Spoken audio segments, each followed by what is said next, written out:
Sahabat IKB, senang dapat menjumpai saudara dalam acara Wasiat Kekal, berupa renungan firman Tuhan yang memandu kehidupan kita. Saya Pendeta David Rustandi dari GKI Kota Wisata. Renungan kita hari ini 2 November 2024 berjudul Pergilah dan Perbuatlah. Didasarkan pada Lukas 10 ayat 25 sampai dengan yang 37. Sebelumnya mari kita berdoa. Allah yang kami sembah dalam nama Yesus Kristus, Allah yang kami muliakan, pada saat ini Tuhan kami akan membaca firman-Mu, firman-Mu yang akan memandu kehidupan kami, firman-Mu yang akan menjaga kami, dan kami percaya Tuhan pada saat kami membaca firman ini, kami juga akan membagikannya kepada orang lain. Mampukanlah kami Tuhan sehingga menjadi pelaku-pelaku firman yang lebih baik. Dalam nama Yesus Kristus kami berdoa. Amin. Yang akan menjadi pusat permenungan kita adalah Lukas 10 ayat 27. Jawab orang itu, kasihilah Tuhan Allahmu dengan segenap hatimu, dan dengan segenap jiwamu, dan dengan segenap kekuatanmu, dan dengan segenap akal budimu, dan kasihilah sesamamu manusia seperti dirimu sendiri. Dengarkanlah firman Tuhan. Cinta itu akan teruji bukan pada keadaan yang mudah, namun justru pada saat yang sulit. Saat situasi masih dalam keadaan nyaman, aman, mencintai akan mudah dilakukan. Namun, bagaimana jika situasi berbalik menjadi tegang atau sulit? Apakah cinta itu akan tetap teguh berdiri?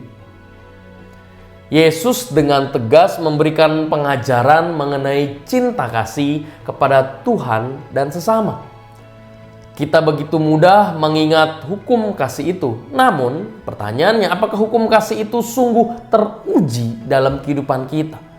Jika kita menempatkan diri di dalam kisah perumpamaan orang Samaria yang murah hati itu, posisi mana yang sering kita ambil? Apakah kita berada dalam posisi seorang imam dan seorang Lewi, dua orang yang tahu persis hukum Taurat, namun melewatkan sesamanya manusia yang terluka dan butuh pertolongan itu?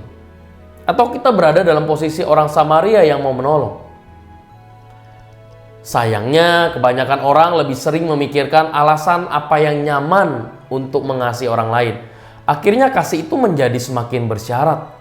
Yesus memberikan teladan dalam diri seorang Samaria, seorang asing yang sering dianggap kafir itu. Orang Samaria itu turun menghampiri sesamanya yang terluka, membalut lukanya, membopongnya, hingga menjamin perawatannya sampai sembuh. Inilah cinta tanpa syarat dan murni dan teruji. Cinta kepada Allah yang teruji dalam cinta kepada sesama manusia. Cinta seperti inilah yang perlu kita lakukan, seperti apa yang Yesus lakukan. Seperti apa yang Yesus juga katakan. Pergilah dan perbuatlah demikian. Mari kita berdoa. Tuhan, kami belajar Tuhan bagaimana kami harus seperti orang Samaria yang baik hati, yang murah hati itu Tuhan.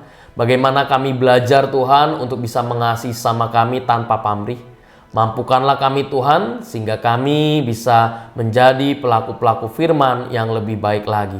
Mampukanlah kami Tuhan untuk meneladani orang Samaria yang murah hati itu untuk kami lakukan kepada sama kami. Terpujilah Engkau Tuhan, hanya dalam nama Yesus Kristus kami berdoa. Umat yang terkasih dalam Yesus Kristus, demikianlah renungan kita hari ini. Jangan lupa subscribe, like, dan bagikan kepada yang lain. Tuhan memberkati.